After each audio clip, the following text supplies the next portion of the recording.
आशा करता हूँ आप सब बहुत अच्छे होंगे। मेरा नाम है सिद्धांत अग्निहोत्री। स्टडी ग्लोस पे आपका बहुत बहुत स्वागत है। भाई, बारबाडोस आज़ाद हो गया। आज़ाद तो 1966 में ही हो गया था, लेकिन इस बार बारबाडोस को पूरी तरीके से आज़ादी मिली है। अब पूरी तरीके से आज़ादी मिलने का क्या मतलब है?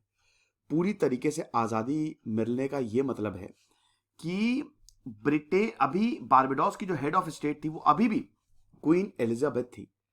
अब उसने ब्रिटेन से पूरी तरीके से नाता तोड़ लिया है। तो हम आज बात करेंगे बारबाडोस की कहानी। ये आप देख सकते हैं, ये पूरा वेस्ट इंडीज ही है। बारबाडोस, जमैका, ये सारे वेस्ट इंडीज। तो अब गयाना। तो ये बारबाडोस जो है वो छोटा सा आइलैंड है भाई, वेस्ट इंडीज में, है ना। तो West Indies basically it's a सब रीजन। या जब देख रहे हैं ना, ये सब रीजन है, वेस्ट इंडीज कंट्री है। इसमें बहुत सारे छोटे छोटे आइलैंड्स जो हैं वो आ जाते हैं। ठीक है। अब आप, कई बार जब मैं छोटा था तो मैं देखता था, अरे यार ये इंडियंस इतने सारे वेस्ट इंडीज क्रिकेट में क्यों हैं? यही अमेरिका के पास है। नहीं, पहले तो मुझे याद है, मुझे लगता था जब मतलब 2002 2003 में जब इंडिया के मैच होते थे, तो पहला सवाल मेरे मन में आता था कि भाई इतने सारे इंडियंस वेस्ट इंडीज में। दूसरा सवाल ये आता था कि ऐसा क्यों होता है कि वेस्ट इंडीज में रात होती है जब भारत में दिन होता है।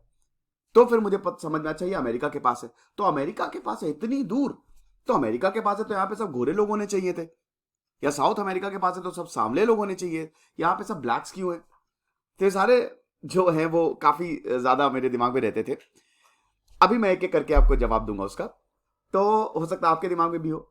तो 13 देश है वेस्ट इंडीज में। अगर आप बात करें तो इसमें एंटीगुआ है, ठीक है, बहामास है, क्यूबा है, डोमिनिका है, डोमिनिकन रिपब्लिक है, जमैका है, सेंट किट्स है, सेंट लूसिया है, ट्रिनिडाड एंड टोबैगो है। जितने भी क्रिस गेल हो गए, ब्रायन लारा, वो सब यहीं से आते हैं। बहुत ही खूबसूरत है भाई, आइलैंड है ये, एक तरीके से टूरिस्ट कंट्री। यहाँ पे सब टूरिस्ट जाते हैं। तो उसमें एक बारबाडोस भी छोटा सा आइलैंड है। तो बारबाडोस जो है it's a region of America. 34 kilometre ही है बस इसकी लेंथ, सिर्फ और सिर्फ 34 किलोमीटर, दैट्स इट। और 23 किलोमीटर चौड़ा है। 432 स्क्वायर किलोमीटर का ही एरिया है, बहुत ही कम। भारत के 3 4 शहर मिला दीजिए बस, उतना बड़ा। लेकिन स्टिल बहुत ज्यादा इंपॉर्टेंट रहा है भाई। यहां पे आपको ब्लैक सी मिलेंगे। Christianity is the main religion, 75% Christianity. लेकिन यहां की जो हेड ऑफ स्टेट है ना, वो थी क्वीन एलिजाबेथ। देखिए, ये कहानी शुरू होती है कॉलोनाइजेशन से, उपनिवेशवाद। लोग यहाँ पे लगभग 3 लाख के करीब हैं, 3 लाख की पॉपुलेशन है। और काफी अच्छा है बारबाडोस। उपनिवेशवाद, कॉलोनाइजेशन। अब होता क्या है? पहला, स्टेप 1, ब्रिटेन की थी नेवी। ब्रिटेन दुनिया में सबसे ज्यादा क्यों ताकतवर बना? क्योंकि इनकी नेवी अद्वितीय थी। भारत में भी जिनके पास नेवी रही है, जैसे जब मराठाओं ने नेवी बनाई तो वो जीत गए। मुगल्स का डिक्लाइन इसीलिए हुआ क्योंकि उनके पास नेवी नहीं थी, और इसीलिए इतना ज्यादा एक्सपेंशन भी नहीं हो पाया, अकबर को अगर आप छोड़ दें तो। ब्रिटेन के पास थी नेवी, हर जगह जाते थे ये। अब उस समय ना रेलवेज थी ना प्लेन था, तो हर जगह जाते थे। यूरोप ने क्या किया था, जब ऑटोमन एम्पायर का उदय हुआ तो ये जो रोड वाला रास्ता था ना, ये बंद कर दिया। तो उसके बाद यूरोप ने बोला कि भाई एक काम करो, जहां जहां पे भी तुमको जमीन दिख रही है या जहां जहां समुद्र, जाओ जाओ और समुद्र ढूंढो, जमीन ढूंढो। जमीन इन द सेंस कि भारत को ढूंढो, क्योंकि इंडिया से ट्रेड यूरोप का बहुत ज्यादा इंपॉर्टेंट था। ठीक है। तो अब क्या हुआ कि सबसे पहले पुर्तगाल, है ना, वास्को डगामा आए ढूंढते ढूंढते तो भारत आ गए। इसके बाद क्रिस्टोफर कोलंबस अमेरिका चले गए। ठीक है, बहुत सारे एक्सपेडिशन हुए हैं। अब ब्रिटेन भी इधर ढूंढते ढूंढते जमीन की तलाश में इधर वेस्ट इंडीज आइलैंड पे आ गया। ब्रिटेन ने बहुत सारे आइलैंड, इधर साउथ ईस्ट एशिया गया तो वहां पे ढेर सारे आइलैंड्स मिल गए। पूरा यूरोप यही कर रहा था।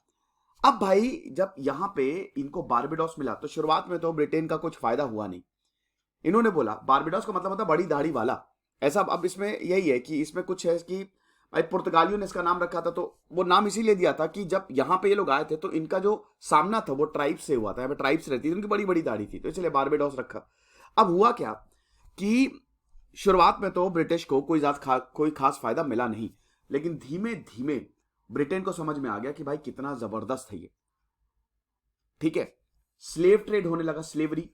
अफ्रीका से पकड़ पकड़ के लोगों को यहां पे लाया जाने लगा। तभी नेटिव इंडियंस भी आए भाई यहां पे, बहुत सारे मजदूर भी जो लेबर्स थे वो भी यहां पे आए। इसीलिए इंडियंस की एथनिसिटी, ब्लैक्स की एथनिसिटी आपको ज्यादा मिलेगी। तो क्योंकि भाई शुगर, चीनी बहुत ही जबरदस्त था, क्यूबा बगल में है, और बारबेडोस जो है शुगर की खेती यहां पे होने लगी तो बड़ा प्रॉफिटेबल हो गया ये ब्रिटिशर के लिए, बहुत जबरदस्त। तो अब हम ये देखते हैं कि और फिर क्रिश्चियन मिशनरीज भी जहां पे ब्रिटेन जाता था वहां पे अपनी मिशनरीज को भी लेके जाता था ताकि धर्म के नाम पे सबको एक रखा जाए। तो पुर्तगाली सबसे पहले कौन आया? पुर्तगाली, सबसे पहले पुर्तगाली 1532 में। भाई 400 साल से ये गुलामी की गिरफ्त में है भैया, लेकिन 1620 में इन्होंने छोड़ दिया, पुर्तगाली चले गए, हालांकि भाई यहां पे तो हमको कुछ फायदा है ही नहीं। उसके बाद इंग्लैंड आया, ठीक है, इंग्लैंड आया 1625 में। जब इंग्लैंड आया, किंग जेम्स वन जो है वो यहां पे आया, फर्स्ट परमानेंट सेटलर जो है वो 1627 में बारबेडोस में आए। तब इंग्लैंड, भाई इंग्लैंड जहां पे भी गया ना, इसकी किस्मत बड़ी बढ़िया रही है। तो प्लांटेशन इकोनॉमी की, भाई शुगर बनाओ, शुगर बनाओ, तो अफ्रीका को पकड़ के भाई शुगर, अब यहां पे ब्रिटेन को पता चल गया था बहुत बहुत ज्यादा, बहुत गजब प्रोस्पेक्ट है यहां पे, अगर खेती कर दी तो करोड़पति हो जाएंगे, अरबपति हो जाएंगे, लेकिन खेती के लिए आपको लोग चाहिए। इतना छोटा सा आइलैंड है, तो वही अफ्रीका से पकड़ पकड़ के लोगों को यहां पे डाला गया कि यहां पे काम करो, तो यहां पे आइलैंड प्लांटेशन में काम करते थे। स्लेव ट्रेड जो था वो काफी समय तक रहा। फिर उसके बाद स्लेव ट्रेड एक्ट आया 1807 में, और इन सबको फिर बैन किया। फिर स्लेवरी एबॉलिशन एक्ट आया 1833 में। फिर उसके बाद काफी समय तक यहाँ पे मार्शल लॉ रहा, और अल्टीमेटली वर्ल्ड वॉर 2 के बाद सारे देश आजाद हुए। 1966 में हम ये देखते हैं कि बारबेडोस को आजादी मिली, लेकिन स्टिल जो हेड ऑफ स्टेट थी, भाई हेड ऑफ स्टेट क्या होता है? राज्य का लीडर। हमारे हेड ऑफ स्टेट कौन है? हमारे रियल हेड कौन है? प्रेसिडेंट। ऐसे हेड ऑफ स्टेट कौन है? Queen Elizabeth, Queen Elizabeth II as the Queen of Barbados. लेकिन अभी अक्टूबर 2021 में फाइनली खत्म, डेम सैंड्रा मेसन जो है, she was elected by parliament, और ये पहली प्रेसिडेंट बनी बारबेडोस की। सब बहुत ज्यादा खुश। कल जब प्रिंस चार्ल्स भाई ये अनाउंस कर रहे थे कि अब भाई हमने इनको बारबेडोस को छोड़ दिया है, तो प्रिंस चार्ल्स के लिए तालियां नहीं बजी, लेकिन डेम सैंड्रा मेसन के लिए बहुत तालियां बजी। ये चीज है। तो फाइनली हम ये देखते हैं कि बारबेडोस एक रिपब्लिक हो गया। रिपब्लिक क्या होता है?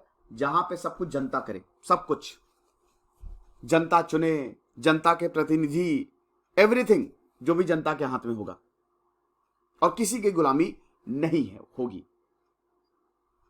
ये चीज है, समझे आप? तो फाइनली बारबेडोस एक आजाद नेशन हो गया है। हर कोई बहुत खुश था। क्या बात है भाई। तो 400 साल बाद ये न्यू वेस्ट रिपब्लिक बना है, न्यू वेस्ट रिपब्लिक, और आजादी से मुक्त हो गया। और आजाद पहले भी था, लेकिन ब्रिटेन का दखल अंदाजी बहुत ज्यादा थी। 55 साल बाद 1966 के बाद अब जाके इसको आजादी मिली है, लेकिन स्टिल बार बार, अब देखिए कॉमनवेल्थ नेशंस में रहेगा ये। कॉमनवेल्थ नेशंस में आपको पता ही है कि 54 नेशंस आते हैं। कॉमनवेल्थ क्या, जैसे ब्रिटिश, भाई देखो भारत भी पार्ट है कॉमनवेल्थ का। कॉमनवेल्थ क्या? कॉमनवेल्थ मतलब हम सब, मेरी एक कॉमनवेल्थ, जैसे 50 मेरी प्रॉपर्टी है तो कॉमनवेल्थ हो गई मेरी, ये मेरी कॉमन। तो यहाँ पे ब्रिटिशर ने जिन देशों के ऊपर राज किया है, जब वो छोड़ के गए तो ब्रिटिश ने एक ग्रुप बना लिया कि भाई देखो हमारे लिए, हम तुम्हारे साथ रहे हैं, तो तुम इस ग्रुप आप जुड़ जाओ हमारे साथ, क्या दिक्कत है? तो इसीलिए सारे देश, इंडिया भी कॉमनवेल्थ का पार्ट है। तो यही चीज है। तो अब यहां पे जो प्रेसिडेंट हैं वो हैं डेम सैंड्रा प्रुनेले मेसन और Mia Amor Mottley. It is the current prime minister of Barbados. ठीक है, तो ये चीज है। भारत और बारबेडोस के रिलेशंस कैसे हैं? बहुत अच्छे हैं, काफी क्लोज और अच्छे रिलेशंस हैं। देखिए बारबेडोस के साथ क्या, पूरे वेस्ट इंडीज के साथ ही भारत के रिलेशन बहुत अच्छे हैं। United Nations, non aligned movement, हर चीज में बारबेडोस ने इंडिया का साथ दिया है। हमने एक एयर सर्विस एग्रीमेंट भी साइन किया था 2015 में, जो हमने फैसिलिटीज प्रोवाइड की थी उनके सिटीजन को कि आप डायरेक्ट एयर कनेक्टिविटी, अगर आपको बारबेडोस के लिए फ्लाइट चाहिए आप डायरेक्ट जा सकते हो, कहीं रुकेगी नहीं। ये चीज है।